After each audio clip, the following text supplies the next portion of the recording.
जय हिंद साथियों। एक रिसेप्शन में एक स्टूडेंट से मिलना हुआ जो मेरा रिलेटिव भी है। कंपटीशन एग्जाम्स की तैयारी कर रहा था, तो मैंने पूछा कैसी चल रही पढ़ाई। तो उसने कहा नहीं, मैंने स्कूली बच्चों की कोचिंग पे ध्यान दे रहा हूँ और अब मैंने कंपटीशन एग्जाम्स की तैयारी बंद कर दी है। मैंने पूछा कारण क्या है। अब पिछले 4-5 एग्जाम मैंने दिए और उसमें मेरा सिलेक्शन तो हुआ ही नहीं, और कुछ नंबर से ही मैं रह रहा हूँ, 2 नंबर, 5 नंबर, 10 नंबर।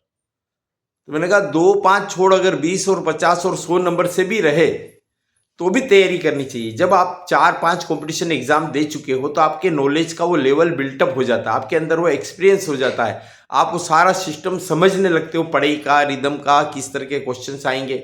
और जब आप सफलता के बिल्कुल करीब हो सकता है अगली 1, 2, 5, 10 एग्जाम देने पर श्योर सिलेक्शन हो जाए, लेकिन एक निराशा, एक हताशा, एक कॉन्फिडेंस की कमी जो अक्सर सभी कैंडिडेट्स में, ऑलमोस्ट कैंडिडेट्स में देखी जाती।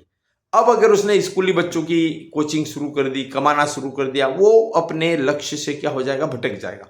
और कई बार आपने देखा होगा, वो कोई पत्थर होता है ना, हम उस पर 10, 20, 25, 50, 100 प्रहार करते हैं और वो नहीं टूटता है, लेकिन हो सकता है कि अगले 101वें प्रहार पे भी टूट जाए। तो क्या वह 101वां प्रहार ही इतना शक्तिशाली था? नहीं, पहले के 100 प्रहार में वह पत्थर इतना कमजोर हो चुका होता है कि अब केवल एक प्रहार ही उसको तोड़ने के लिए पर्याप्त होता है।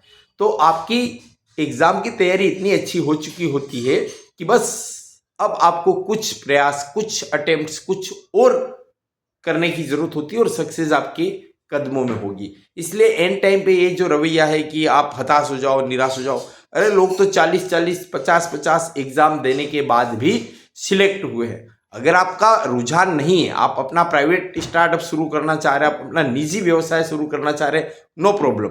पर अगर आप निराशा की वजह से या असफलता की वजह से अगर आप अपना जो रास्ता, मंजिल बदल रहे हैं, अपना लक्ष्य बदल रहे हैं, वो मैं उचित नहीं मानता हूं। रास्ते बदलो लेकिन मंजिल वही रखो। अपने तैयारी के तरीके में सुधार करो, देखो कि कहां पर कमी रह गई है। तो आप सभी को मेरी शुभकामनाएं। धन्यवाद। जय हिंद।